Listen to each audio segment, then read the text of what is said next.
ಕರ್ನಾಟಕದ number 1 PU college Excel PU college Guruvayanakere.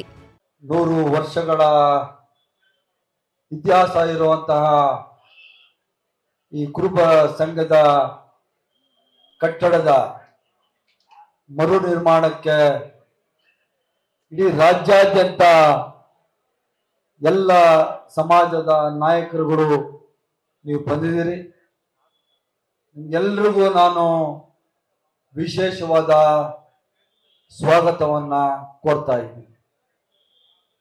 1983ರಲ್ಲಿ ಮೊದಲನೇ ಬಾರಿಗೆ ಮಾನ್ಯ ಸಿದ್ದರಾಮಯ್ಯ ಸಾಹೇಬರು ರಾಜ್ಯದ ಮಂತ್ರಿಯಾಗಿದ್ದು, 2025 ತನಕ ಅನೇಕ ಬಾರಿ ಕರ್ನಾಟಕ ರಾಜ್ಯದಲ್ಲಿ ಮಂತ್ರಿಯಾಗಿ, 2 ಸರ್ತಿ ಉಪಮುಖ್ಯಮಂತ್ರಿಯಾಗಿ, 16 ಬಜೆಟ್ಗಳನ್ನು ಕೊಟ್ಟು, 2 ಸರ್ತಿ ರಾಜ್ಯದ ಮುಖ್ಯಮಂತ್ರಿಯನ್ನಾಗಿ ಮಾಡಿದಂತ ಕೀರ್ತಿ, ಆ ಒಂದು ಭಾಗ್ಯಕ್ಕೆ ಪುಣ್ಯರಾದವರು ಸನ್ಮಾನ್ಯ ಸಿದ್ದರಾಮಯ್ಯನವರು ಅಂತ ನಾನು ಈ ಸಂದರ್ಭದಲ್ಲಿ ಹೇಳಲಿಕ್ಕೆ ಬಯಸ್ತೇನೆ.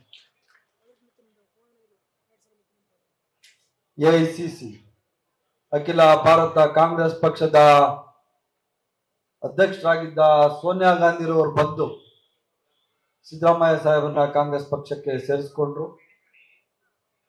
ಅವತ್ತಿಂದ ಇವತ್ತವರೆಗೂ ಎಐಸಿಸಿ ಸಿದ್ದರಾಮಯ್ಯ ಸಾಹೇಬರ ಬಗ್ಗೆ ಅಪಾರವಾದ ಗೌರವವನ್ನು ಇಟ್ಕೊಂಡಿದೆ. ಕಾಂಗ್ರೆಸ್ ಪಕ್ಷದಲ್ಲಿ 2 ಸರ್ತಿ ಮುಖ್ಯಮಂತ್ರಿ ಆಗೋದು ಅಸಾಧ್ಯವಾದ ಮಾತು. ಅದು ತನ್ನ ಒಳ್ಳೆಯತನದಿಂದ, ಪ್ರಾಮಾಣಿಕತೆಯಿಂದ ರಾಜ್ಯದಲ್ಲಿ ರಾಜ್ಯಭಾರ ಮಾಡುವಂತಹ ಏಕೈಕ ವ್ಯಕ್ತಿ ಯಾರಾದ್ರೂ ಇದ್ರೆ ಅದು ಸಿದ್ದರಾಮಯ್ಯನವರು ಅಂತ ಮನಗೊಂಡಂತಹ ಪಕ್ಷ ಕಾಂಗ್ರೆಸ್ ಪಕ್ಷ. ನಾವು ಇಡೀ ಸಮಾಜ ಇವತ್ತು ಕಾಂಗ್ರೆಸ್ ಪಕ್ಷಕ್ಕೆ ನಾವು ಆಭಾರಿಯಾಗಿ ಇರಬೇಕಾಗ್ತದೆ. ಬೇರೆ ಪಕ್ಷದಲ್ಲಿ ಇದ್ದಿದ್ರೆ ಸಿದ್ದರಾಮಯ್ಯನವರು ಸಾಹೇಬರು 2 ಸರ್ತಿ ಮುಖ್ಯಮಂತ್ರಿ ಆಗ್ತಾ ಇರಲಿಲ್ಲ. ಅತ್ಯಂತ ಪ್ರಜಾಸತ್ತಾತ್ಮಕವಾದ ರೀತಿಯಲ್ಲಿ ಶಾಸಕರ ಬೆಂಬಲವನ್ನು ತಗೊಂಡು, ಸಿಎಲ್ಪಿಯಲ್ಲಿ ಅವರ ಬೆಂಬಲವನ್ನು ತಗೊಂಡು, ನಮ್ಮ ಕಾಂಗ್ರೆಸ್ ಪಕ್ಷದ ಅದ್ವಿತೀಯ ನಾಯಕರಾದ ರಾಹುಲ್ ಗಾಂಧಿ ಅವರ ಒಂದು ಪ್ರೀತಿಗೆ ಒಳಗಾಗಿ, ಖರ್ಗೆ ಸಾಹೇಬ್ರ ಪ್ರೀತಿಗೆ ಒಳಗಾಗಿ, ಸೋನಿಯಾ ಗಾಂಧಿ ಅವರ ಪ್ರೀತಿಗೆ ಒಳಗಾಗಿ, ವೇಣುಗೋಪಾಲ್ ಅವರ ಪ್ರೀತಿಗೆ ಒಳಗಾಗಿ ಇವತ್ತು ಈ ರಾಜ್ಯದಲ್ಲಿ ರಾಜ್ಯಭಾರ ಮಾಡ್ತಾ ಇರೋರು ನಮ್ಮೆಲ್ಲರ ಹೆಮ್ಮೆಯ ಮುಖ್ಯಮಂತ್ರಿ ಸಿದ್ದರಾಮಯ್ಯ ಸಾಹೇಬರು ಅಂತ ನಾನು ಹೇಳಲಿಕ್ಕೆ ಬಯಸ್ತೇನೆ. ಇವತ್ತು ಹಲವಾರು ಜನ ರಾಜಕಾರಣಿಗಳ ಹತ್ರ ಸಾವಿರಾರು ಕೋಟಿಗಳಿತ್ತು. ಆ ದುಡ್ಡು ಯಾವುದು ಕೆಲಸ ಮಾಡಲಿಲ್ಲ. ಹಲವಾರು ಜನ ನಾಯಕರು ಮುಂಚೂಣಿಯಲ್ಲಿದ್ದು ಕರ್ನಾಟಕ ರಾಜ್ಯದ ಮುಖ್ಯಮಂತ್ರಿ ಆಗಬೇಕು ಅಂತ. ಆದ್ರೆ ಅವರೆಲ್ಲರನ್ನೂ ಸಮಾಧಾನ ಮಾಡಿ, ಅವರೆಲ್ರಿಗೂ ಒಳ್ಳೇದಾಗ್ಲಿ ಮುಂದಿನ ದಿವಸಗಳಲ್ಲಿ ಅಂತ ಬಯಸಿ ಈ ರಾಜ್ಯದಲ್ಲಿ 2ನೇ ಬಾರಿಗೆ ಸಿದ್ದರಾಮಯ್ಯ ಸಾಹೇಬರಿಗೆ ಮುಖ್ಯಮಂತ್ರಿ ಸ್ಥಾನವನ್ನು ಕೊಟ್ಟಂತ ಪಕ್ಷ ಕಾಂಗ್ರೆಸ್ ಪಕ್ಷ, ನಮ್ಮ ರಾಹುಲ್ ಗಾಂಧಿ ಸಾಹೇಬ್. ನಾವು ಅದನ್ನ ಯಾವತ್ತು ಮರಿಬಾರ್ದು. ಯಾಕಂದ್ರೆ ಸಿದ್ದರಾಮಯ್ಯ ಸಾಹೇಬ್ರ ಹತ್ರ ಏನ್ ದುಡ್ಡು ಇರ್ಲಿಲ್ಲ. 100 ರೂಪಾಯಿ ಖರ್ಚು ಮಾಡಿದಿರಾ ಈ ರಾಜ್ಯದಲ್ಲಿ 2ನೇ ಬಾರಿಗೆ ಮುಖ್ಯಮಂತ್ರಿ ಆದಂತ ವ್ಯಕ್ತಿ ಸಿದ್ದರಾಮಯ್ಯ ಸಾಹೇಬರು. ಅದನ್ನ ಗುರುತಿಸಿದಂತ ಪಕ್ಷ ಕಾಂಗ್ರೆಸ್ ಪಕ್ಷ. ಸಿದ್ದರಾಮಯ್ಯ ಸಾಹೇಬರ ಆಶೀರ್ವಾದದಿಂದ ನಾವಿವತ್ತು ಈ ಕಟ್ಟಡವನ್ನ ಕಟ್ಟಲಿಕ್ಕೆ ಹೊರಟಿದ್ದೇವೆ. ಈ ಕಟ್ಟಡಕ್ಕೆ ಸರ್ಕಾರದಿಂದ ಯಾವುದೇ ಅನುದಾನ 1 ರೂಪಾಯಿ ಸಹ ನಾವು ತಗೋತಾ ಇಲ್ಲ. ಸಿದ್ದರಾಮಯ್ಯ ಸಾಹೇಬ್ರ ಹತ್ರ ನಾವು ಕೇಳಕ್ ಹೋಗಲ್ಲ, ಯಾವ ಹತ್ರನೂ ನಾವು ದುಡ್ಡು ಕೇಳಕ್ಕಾಗಲ್ಲ. CSR ಫಂಡು ಸಹ ನಾವು ತಗೋತಾ ಇಲ್ಲ. ಬರೀ ಸಮಾಜದ ವ್ಯಕ್ತಿಗಳು ಯಾರಾದ್ರೂ ಖುಷಿಯಾಗಿ ಕೊಡ್ತಾರೆ ಅಂತ ಗೊತ್ತು ನನಗೆ. ಆ ದುಡ್ಡನ್ನ ಸೇರಿಸಿ ನಾವು ಈ ಕಟ್ಟಡವನ್ನ ಕಟ್ಟಲಿಕ್ಕೆ ಹೋಗಿರೋದು. ಸಿದ್ದರಾಮಯ್ಯ ಸಾಹೇಬರು ಈ ಕಟ್ಟಡವನ್ನ ಹೊಡಿಬೇಕಾದ ಸಂದರ್ಭದಲ್ಲಿ ಮೊದಲನೇದಾಗಿ ಅವರು ಹೇಳಿದಂತಹದ್ದು, ಇಡೀ ರಾಜ್ಯದ ಪಕ್ಷಾತೀತವಾಗಿ ಎಲ್ಲ ಕುರುಬ ನಾಯಕರ ಒಪ್ಪಿಗೆಯನ್ನ ತಗೊಂಡು ನೀವು ಕಟ್ಟಡವನ್ನು ಕಟ್ಟಬೇಕಾಗ್ತದೆ, ಮತ್ತೆ ಸರ್ಕಾರದಲ್ಲಿ ನೀವು ದುಡ್ಡು ಕೇಳಬಾರ್ದು ಅಂತ ಹೇಳಿದ್ದಾರೆ. ಅದೇ ಪ್ರಕಾರ ನಾವು ₹1 ಸಹ ಸರ್ಕಾರವನ್ನು ಕೇಳೋದಿಲ್ಲ ಅಂತ ನಾವು ನಿಮ್ಮೆಲ್ಲರ ಮುಖಾಂತರ ನಾವು ಮುಖ್ಯಮಂತ್ರಿಗಳ ಹತ್ರ ನಾನು ಇವತ್ತು ಅರ್ಕೆ ಮಾಡ್ಕೊತಾ ಇದ್ದೀನಿ. ನಾವು ಯಾವ್ದು ದುಡ್ಡು ಕೇಳಲ್ಲ ಸರ್, CSR ಫಂಡ್ ಸಹ ಕೇಳಲ್ಲ. ಕುರುಬ ಸಮಾಜದಲ್ಲಿ ಸುಮಾರು 50 ಲಕ್ಷ ಜನ ನಾವೆಲ್ಲರೂ ಸಬಲರಾಗಿದ್ದೀವಿ. 35 ಕೋಟಿ ರೂಪಾಯಿ ಕಟ್ಟಿ ಕಟ್ಟಡ ಕೊಟ್ಟದ್ದು ನಮ್ಗೆ ದೊಡ್ಡ ವಿಚಾರ ಅಲ್ಲ.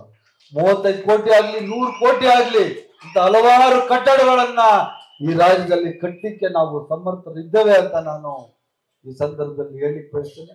ಒಂದೇ ಒಂದು ಮಾತು, ಸಾಹೇಬ್ರ ಅನುಮತಿ ಬೇಕು.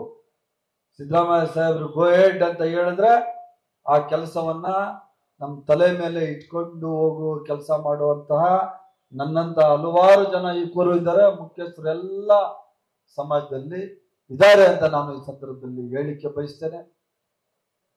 ಕುರುಬ ಸಮಾಜದಲ್ಲಿ ಬಹಳಷ್ಟು ಜನ ಮಂತ್ರಿಗಳಾಗಿದ್ರು, ಹೋದ್ರು. ಆದ್ರೆ ಇಂತಹ ದಿಟ್ಟ ನಿರ್ಧಾರ ಸಿದ್ದರಾಮಯ್ಯ ಸಾಹೇಬ್ರು ಇಲ್ಲ ಅಂದ್ರೆ ನಾವ್ಯಾರು ಮಾಡ್ಲಿಕ್ಕೆ ಆಗ್ತಾ ಇರ್ಲಿಲ್ಲ, ನಮಗೂ ಧೈರ್ಯ ಬರ್ತಾ ಇರ್ಲಿಲ್ಲ. ಸಿದ್ದರಾಮಯ್ಯನವರು ತನ್ನ ಒಳ್ಳೆಯತನದಿಂದ ಪ್ರಾಮಾಣಿಕತೆಯಿಂದ ಈ ರಾಜ್ಯದ ಮಂತ್ರಿ ಆಗಿರೋದು. ಬಹಳಷ್ಟು ಜನಕ್ಕೆ, ನಮ್ಮವ್ರಿಗೆ, ಕೆಲವು ನಾಯಕರುಗಳಿಗೆ ಅದ್ರದ್ದು ಹೊಟ್ಟೆವರಿ ಇದೆ. ಹೊಟ್ಟೆಯ ಕಿಚ್ಚಿಗೆ ಕಣ್ಣೀರು ಸುರಿಸು, ಒಟ್ಟಿಗೆ ಬಾಳುವ ತೆರದಲ್ಲಿ ಧರಿಸುವಂತರ ಪ್ರಕಾರ ಸಿದ್ದರಾಮಯ್ಯ ಸಾಹೇಬರು ಎಲ್ಲರನ್ನೂ ಒಟ್ಟಿಗೆ ತಗೊಂಡು ಹೋಗುವಂತ ಕೆಲಸವನ್ನ ಇವತ್ತು ಮಾಡ್ತಾ ಇದ್ದಾರೆ. ನಮ್ಮ ರಘುನಾಥ್ ಮಲ್ಕಾಪುರಿ ಹಣ್ಣು ಹೇಳ್ತಾ ಇದ್ರು, ಮತ್ತೆ ನಮ್ಮ ಬಂಡೆಪ್ಪಣ್ಣು ಸಹ ಹೇಳ್ತಾ ಇದ್ರು. JDS ಅವರಾಗ್ಲಿ, BJP ಅವರಾಗ್ಲಿ, ನಮ್ಮ ದೊಡ್ಡಣ್ಣು ಸಹ ಅದೇ ಮಾತನ್ನು ಹೇಳ್ತಾ ಇದ್ರು. ಇಡೀ ಸಮಾಜಕ್ಕೆ ಒಳಗೊಂಡಂತೆ ಇಡೀ 7.5 ಕೋಟಿ ಕರ್ನಾಟಕದ ಜನತೆಯ ಒಂದು ಅವರ ಧ್ವನಿಯಾಗಿ ಇವತ್ತು ನಮ್ಮ ಮುಖ್ಯಮಂತ್ರಿಗಳು ಕೆಲಸ ಮಾಡ್ತಾ ಇದ್ದಾರೆ. ಬರೀ ಕುರುಬ ಸಮಾಜ ಅಲ್ಲ, ಈ ರಾಜ್ಯದಲ್ಲಿ ತುಳಿತಕ್ಕೆ ಒಳಪಟ್ಟಂತಹ ಪ್ರತಿಯೊಂದು ಸಮಾಜದ ಧ್ವನಿಯಾಗಿ ಇವತ್ತು ಮುಖ್ಯಮಂತ್ರಿಗಳು ಕೆಲಸ ಮಾಡ್ತಾ ಇದ್ದಾರೆ. 50 ಎಕರೆ ಬೆಂಗಳೂರು ಸುತ್ತಮುತ್ತಲಿನ ಜಾಗ ಕೊಟ್ರೆ 10 ಸಮಾಜ ಕೊಟ್ರೆ ಅದರಲ್ಲಿ 1 ಕುರುಬ ಸಮಾಜ ಇರ್ತದೆ. ಇನ್ನು 9 ಸಮಾಜ ಬೇರೆ ಸಮಾಜಗಳು ಸಹ, ಬೇರೆ ಜಾತಿಗಳು ಸಹ ಇರ್ತಾರೆ. ಅಂತ ಒಂದು ಜಾತ್ಯತೀತ ಮನೋಭಾವವನ್ನ ಬೆಳೆಸ್ಕೊಂಡಂತ ಮುಖ್ಯಮಂತ್ರಿ ಸಿದ್ದರಾಮಯ್ಯನವರು ಅಂತ ನಾನು ಈ ಸಂದರ್ಭದಲ್ಲಿ ಹೇಳಕ್ಕೆ ಬಯಸ್ತೇನೆ. ಮುಖಸ್ತುತಿ ಆಗ್ಬೋದು, ಆದ್ರೆ ನಿಜವನ್ನ ಹೇಳಲೇಬೇಕು, ಎಲ್ರೂ ನಿಜವನ್ನ ತಿಳ್ಕೊಳ್ಳೇಬೇಕು ಅಂತ ಈ ಸಂದರ್ಭದಲ್ಲಿ ನನ್ನ ಆಸೆ.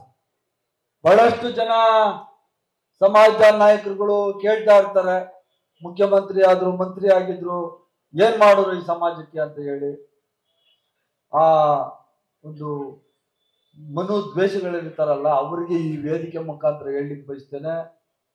ಇವತ್ತು ಕುರುಬ ಸಮಾಜ ಈ ರಾಜ್ಯದಲ್ಲಿ ಬಲಿಷ್ಠವಾಗಿದೆ. ನಾನು ಒಬ್ಬ ಕುರುಬ ಅಂತ ಹೇಳ್ಕೊಳ್ಳಿಕ್ಕೆ, ಕತ್ತೆತ್ತಿ ನಾವು ಓಡಾಡ್ಲಿಕ್ಕೆ ನಮ್ಗೇನಾದ್ರೂ ಶಕ್ತಿ ಕೊಟ್ಟಿದ್ದೆ ಅದು ಸಿದ್ದರಾಮಯ್ಯನವರು ಅಂತ ನಾನು ಈ ಸಂದರ್ಭದಲ್ಲಿ ಹೇಳಿದ್ದೆ. ಬಹಳಷ್ಟು ಜನ ಹೇಳ್ತಾರೆ ಏನ್ ಮಾಡಿದ್ರು ಎತ್ ಮಾಡಿದ್ರು ಅಂತ. ಪಾಪ ಈ ಪೇಪರ್ ಟೈಗರ್ಗಳು ಬಹಳ ಹೇಳ್ತಾರೆ. ಸಮಾಜಕ್ಕಂತೂ ಒಂದ್ ಕೆಲಸ ಮಾಡ್ಲಿಕ್ಕೆ ಯೋಗ್ಯತೆ ಇರಲ್ಲ. ಯಾವುದೇ ಸಮಾಜದ ಬಡ ಒಬ್ಬ ವ್ಯಕ್ತಿಗೆ ಸಹಾಯ ಮಾಡ್ಲಿಕ್ಕೆ ಯೋಗ್ಯತೆ ಇರಲ್ಲ.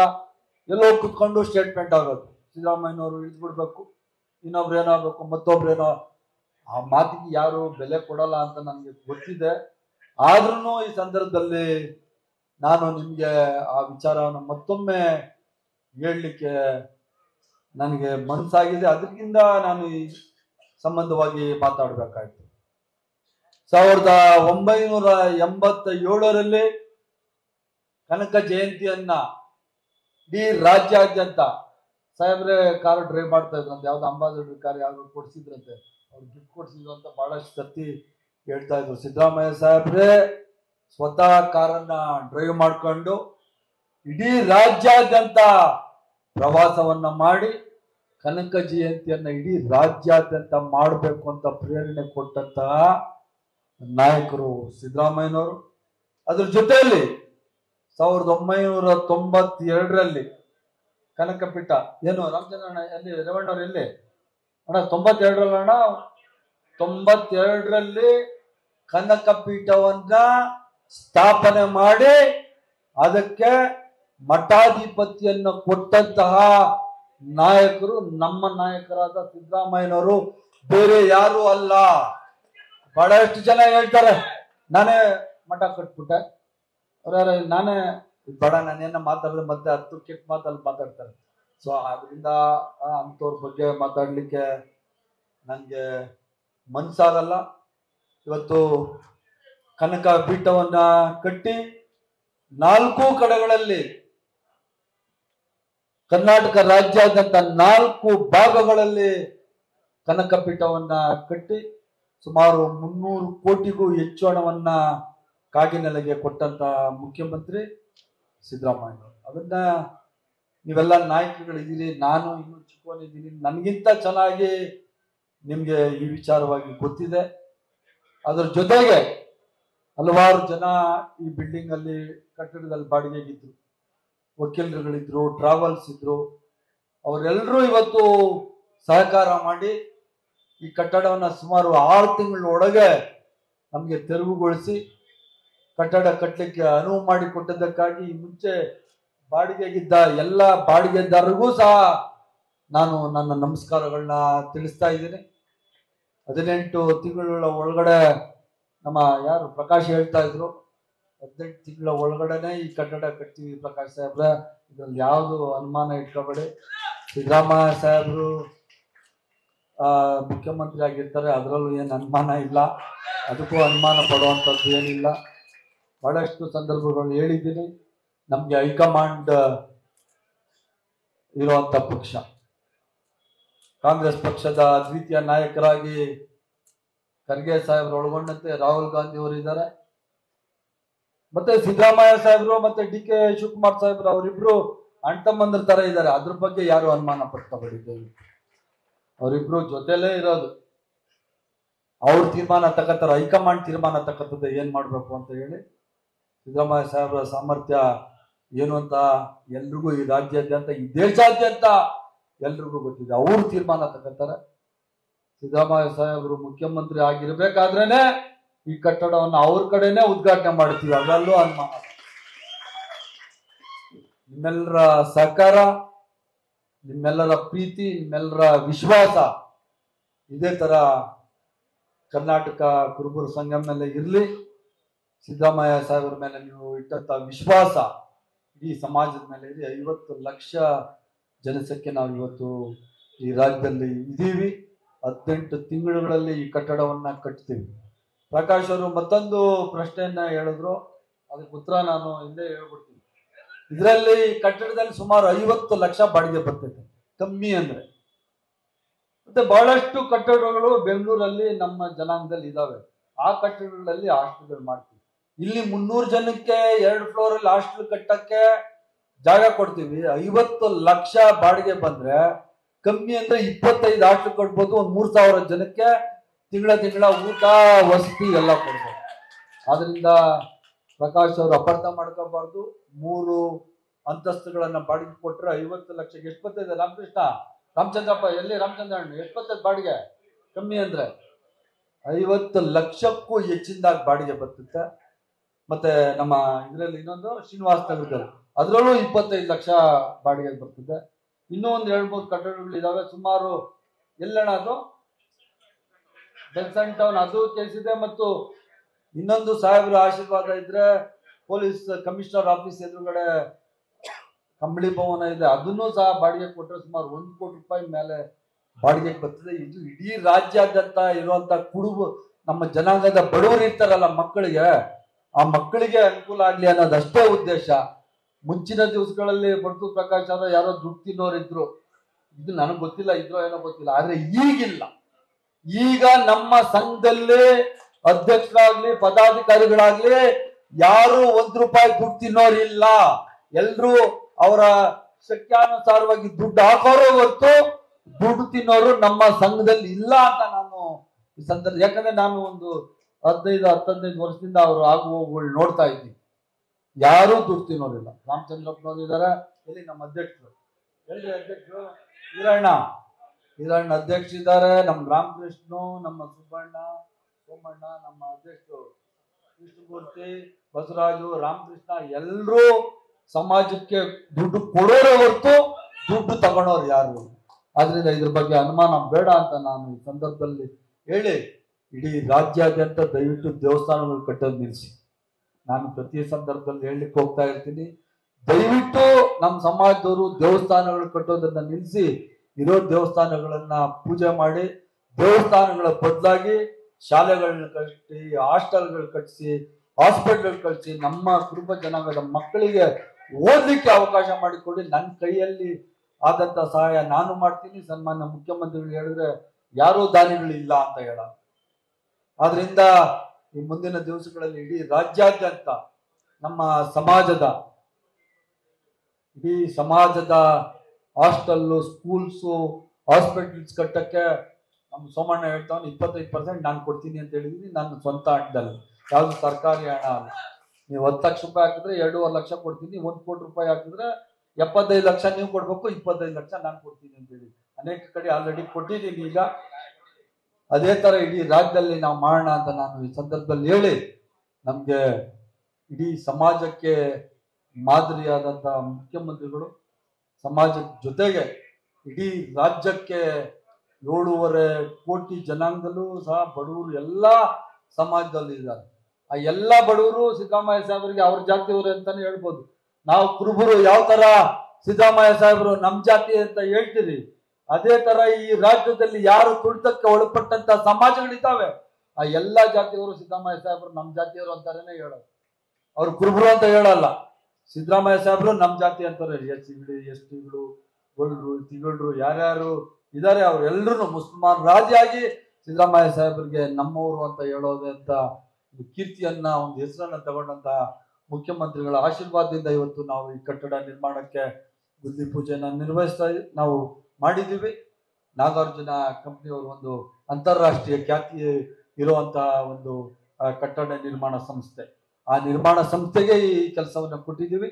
ಆದ್ರಿಂದ ನಾನು ಇಡೀ ಸಮಾಜದ ಬಂಧುಗಳಲ್ಲಿ ನಾನು ವಿನಂತಿ ಮಾಡ್ತೇನೆ, ತಾವು ಯಾವಾಗೂ ದುಡ್ಡು ಕೊಟ್ಟಿಲ್ಲ ಅಂದ್ರೂ ಪರವಾಗಿಲ್ಲ, ತಾವು ಯಾವಾಗಾದ್ರೂ ಎಲ್ಲ ನಾಯಕರುಗಳೇ ಇದ್ದೀರಿ, ತಮ್ಮ ಸಲಹೆ ಸೂಚನೆಗಳು ಏನಾದ್ರು ಇದ್ರೆ ಕಟ್ಟಡದ ಪರವಾಗಿ ಬಂದು ಸಲಹೆ ಸೂಚನೆಗಳನ್ನು ಕೊಟ್ಟು ತಾವು ಯಾವಾಗೂ ವಿಸಿಟ್ ಕೊಡ್ಬೇಕು ಅಂತ ನಾನು ಈ ಸಂದರ್ಭದಲ್ಲಿ ಹೇಳಿ, ವೇದಿಕೆ ಮೇಲೆ ನನ್ನ ಸಹೋದರರು ಇದ್ದಾರೆ, ಎಲ್ಲ MLAಗಳು ಎಲ್ಲ ಆ ಕಡೆಯಿಂದ, ಶ್ರೀನಿವಾಸು, ನಮ್ಮ ರಾಜು, ನಮ್ಮ ಮಂಜು, ನಮ್ಮ ರವಿ, ನಮ್ಮ ಗಾಯಕರನ್ನು, ನಮ್ಮ ಶಿವಣ್ಣವರು ಹಿರಿಯರಿದ್ದಾರೆ. ತಾವೆಲ್ಲರೂ ಈ ಸಂದರ್ಭಗಳಲ್ಲಿ ಬಂದು ತಮ್ಮ ಸಲಹೆ ಸೂಚನೆಗಳು ಕೊಟ್ಟು ಇದೇ ತರ ಕಟ್ಟಡಗಳು ಇಡೀ ರಾಜ್ಯಾದ್ಯಂತ ನಿರ್ಮಾಣ ಮಾಡಲಿಕ್ಕೆ ತಮ್ಮೆಲ್ಲರ ಸಹಕಾರ ಇರಲಿ ಅಂತ ಹೇಳಿ ಈ ಒಂದು ಅವಕಾಶ ಮಾಡಿಕೊಟ್ಟಿದ್ದಕ್ಕಾಗಿ ಕರ್ನಾಟಕ ಕುರುಬ ಸಂಘದ ಎಲ್ಲ ಪದಾಧಿಕಾರಿಗಳಿಗೆ ನನ್ನ ನಮಸ್ಕಾರಗಳು ತಿಳಿಸ್ತಾ ಇದ್ದೀನಿ. ಅದೇ ಒಂದು ಸಣ್ಣ ಬೇಡಿಕೆ ಇದೆ. ಕರ್ನಾಟಕ ರಾಜ್ಯ ಕುರುಬ ಸಂಘ ಅಂತ ಜೊತೆಯಲ್ಲಿ ದಯವಿಟ್ಟು ವಿದ್ಯಾರ್ಥಿ ನಿಲಯಕ್ಕೆ ಸಿದ್ದರಾಮಯ್ಯ ವಿದ್ಯಾರ್ಥಿ ನಿಲಯ ಅಂತ ಹೆಸರಿಡಬೇಕು ಅಂತ ನಾನು ಸಾಹೇಬರು ಬೇಡ ಅಂತಾರೆ. ಆದ್ರೆ ನಮ್ಮೆಲ್ಲರ ಬೇಡಿಕೆ ಇದೆ, ದಯವಿಟ್ಟು ಕರ್ನಾಟಕ ರಾಜ್ಯ ಕುರುಬರ ಸಂಘ ಹಾಗೂ ಕರ್ನಾಟಕ ರಾಜ್ಯ ಕುರುಬರ ಸಿದ್ದರಾಮಯ್ಯ ವಿದ್ಯಾರ್ಥಿ ನಿಲಯ ಅಂತಾನೆ ಇದಕ್ಕೆ ಹೆಸರಿಡಬೇಕು ಅಂತ ನಾನು ಈ ಸಂದರ್ಭದಲ್ಲಿ ಸಂಘದವರ ಹತ್ರ ಕೇಳ್ಕೊಂಡು ಈ ಒಂದು ಸೌಲಭ್ಯವನ್ನ, ಈ ಒಂದು ಸಂದರ್ಭವನ್ನ ಕಲ್ಪಿಸಿಕೊಟ್ಟ ಎಲ್ಲ ಸಂಘದ ಪದಾಧಿಕಾರಿಗಳಿಗೆ ನನ್ನ ನಮಸ್ಕಾರಗಳನ್ನ ತಿಳಿಸಿ ನನ್ನ ಮಾತು ಮುಗಿಸ್ತೀನಿ. ಜೈ ಹಿಂದ್, ಜೈ ಕರ್ನಾಟಕ. ನ್ಯೂಸ್ ಫಸ್ಟ್ ನಿರ್ಭೀತಿಯಿಂದ ನಿಮ್ಮ ಪರವಾಗಿ.